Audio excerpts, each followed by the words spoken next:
Shalom, selamat pagi Bapak Ibu Saudara yang dikasihi Tuhan. Selamat berjumpa kembali dalam renungan pada pagi hari ini. Kita bersyukur bersuka cita karena kebaikan Tuhan yang kita boleh rasakan dan nikmati setiap hari.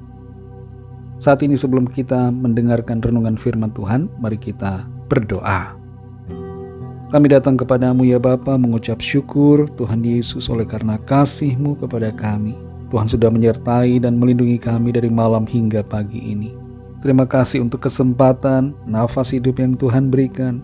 Kami mau pakai hari ini bagi hormat kemuliaan nama Tuhan. Sebelum kami memulai aktivitas kami rindu diperlengkapi dengan firman-Mu. Jamahlah hati kami Tuhan supaya mengerti dan taat pada setiap kehendak-Mu. Dalam nama Tuhan Yesus kami berdoa. Haleluya. Amin. Saudara yang dikasihi Tuhan, ayat renungan kita pada saat ini terdapat dalam Kisah Para Rasul 26 ayat yang ke-22. Tertulis demikian. Tetapi oleh pertolongan Allah, aku dapat hidup sampai sekarang dan memberi kesaksian kepada orang-orang kecil dan orang-orang besar. Saudara yang dikasihi Tuhan, di masa pandemi COVID-19, sebuah survei diadakan oleh sebuah institusi di Inggris untuk mengetahui apa yang membuat seseorang merasa memiliki arti dalam hidupnya. Ada 3 kategori pertanyaan yang dilontarkan, berkaitan dengan konsistensi dalam hidup, signifikansi diri pribadi, dan tujuan hidup. Dari studi ini disimpulkan bahwa kebanyakan orang merasa dirinya berarti apabila ia mempunyai tujuan hidup. Kita semua yang hidup di bumi ini ada bukan karena tanpa suatu tujuan. Eksistensi kita mempunyai alasan, mempunyai tujuan, dan itu sebenarnya yang akan membuat hidup kita ini menjadi berarti.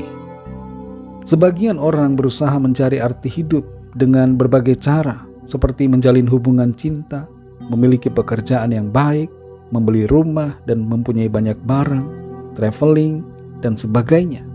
Tapi kebanyakan tidak mencapai kesadaran akan tujuan hidupnya, sekaligus tidak membuat dirinya merasa puas dan berarti.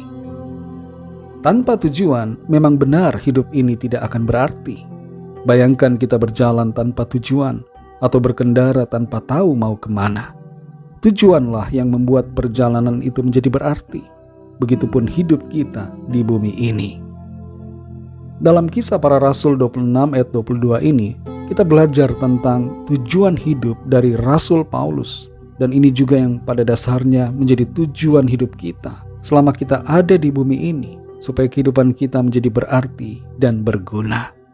Tertulis di sini, tetapi oleh pertolongan Allah, aku dapat hidup sampai sekarang dan memberi kesaksian kepada orang-orang kecil dan orang-orang besar.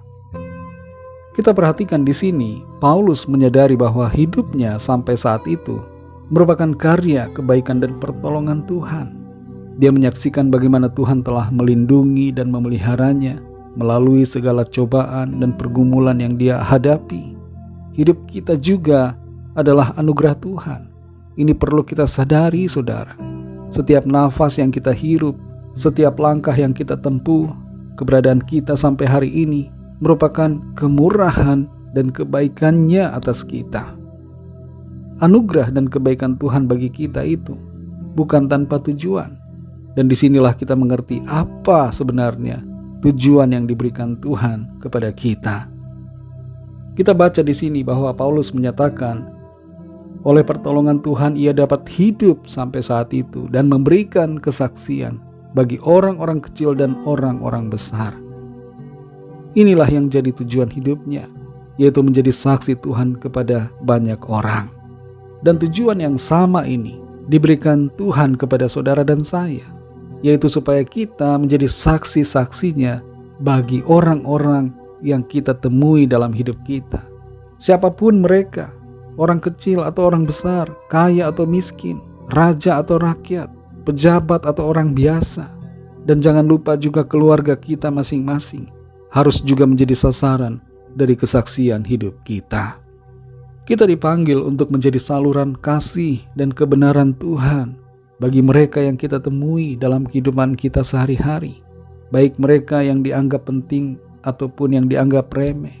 Setiap kesaksian kita setiap tindakan kita dapat memiliki dampak bagi kehidupan orang lain, khususnya dampak yang berhubungan dengan pengenalan mereka akan Tuhan dan iman mereka kepadanya. Saudara yang dikasihi Tuhan, dalam apapun tugas, profesi, aktivitas, dan kegiatan kita, entah kita seorang pejabat tinggi, pengusaha, atau orang yang biasa-biasa saja, kita semua punya tujuan hidup dari Tuhan, yaitu untuk menjadi saksi-saksinya. Setiap keadaan, perjuangan, pergumulan, keberhasilan, dan pengalaman hidup yang kita alami merupakan bahan untuk menyaksikan kehadiran, kasih, kuasa, dan kebaikan Tuhan dalam hidup kita. Mari bersyukur untuk hidup yang Tuhan anugerahkan. Sadari bahwa hidup kita ini mempunyai arti, karena Tuhan memberikan kita tujuan untuk kita kerjakan selama kita ada di bumi ini, yaitu untuk menjadi saksi-saksinya yang memuliakan nama Tuhan. Mari kita berdoa. Terima kasih Tuhan, kami bersyukur untuk firman-Mu yang sudah kami dengar. Kami mengerti akan tugas panggilan kami, tujuan yang Tuhan tetapkan bagi kami semua yang percaya, yaitu supaya kami menjadi saksi-saksi-Mu bagi orang-orang di sekitar kami, mulai dari keluarga kami, dan kemudian kepada semua orang yang kami temui di sepanjang hidup kami. Tolong kami Tuhan untuk kami mengerti dengan sungguh akan tujuan hidup ini yang Tuhan tetapkan, sehingga kami lakukan dan membuat hidup kami menjadi berarti. Kami bersyukur karena anugerah-Mu yang telah membawa kami sampai hari ini, anugerah-Mu yang menopang kami, sehingga kami ada sampai saat ini. Ajar kami untuk mengerti dan sungguh-sungguh berfungsi, mengerjakan tujuan yang Tuhan berikan. Berkati kami Tuhan di sepanjang hari ini, dalam segala aktivitas kami, agar apapun yang kami lakukan dan kerjakan, Tuhan buat berhasil, diberkati, dan kehidupan kami senantiasa membawa hormat kemuliaan bagi nama Tuhan. Kami membawa setiap pergumulan kami masing-masing kepadamu, yang sakit mengalami kesembuhan dalam nama Tuhan Yesus, yang susah dihiburkan, yang putus asa, lemah, diberi kekuatan baru dan semangat untuk menjalani kehidupan dalam pengharapan, yang terikat terbelenggu dosa kuasa kegelapan, mengalami kelepasan dalam nama Tuhan Yesus, dan yang sedang dalam pergumulan masalah, apapun masalah itu, dalam keuangan, dalam pekerjaan, usaha, masalah rumah tangga, keluarga, pasangan hidup, anak, dan sebagainya, mendapatkan jalan keluar. Kuasa mujizat Tuhan terjadi, jawaban dan pertolongan Tuhan kami semua alami. Terima kasih Tuhan, segala puji hormat syukur hanya bagi-Mu. Dalam nama-Mu yang kudus, nama Tuhan Yesus Kristus, kami sudah berdoa dan mengucap syukur. Haleluya. Mari sama-sama kita berdoa, doa Bapa kami. Bapa kami yang di sorga, dikuduskanlah nama-Mu, datanglah kerajaan-Mu, jadilah kehendak-Mu di bumi seperti di sorga. Berikanlah kami pada hari ini makanan kami yang secukupnya, dan ampunilah kami akan kesalahan kami, seperti kami juga mengampuni orang yang bersalah kepada kami.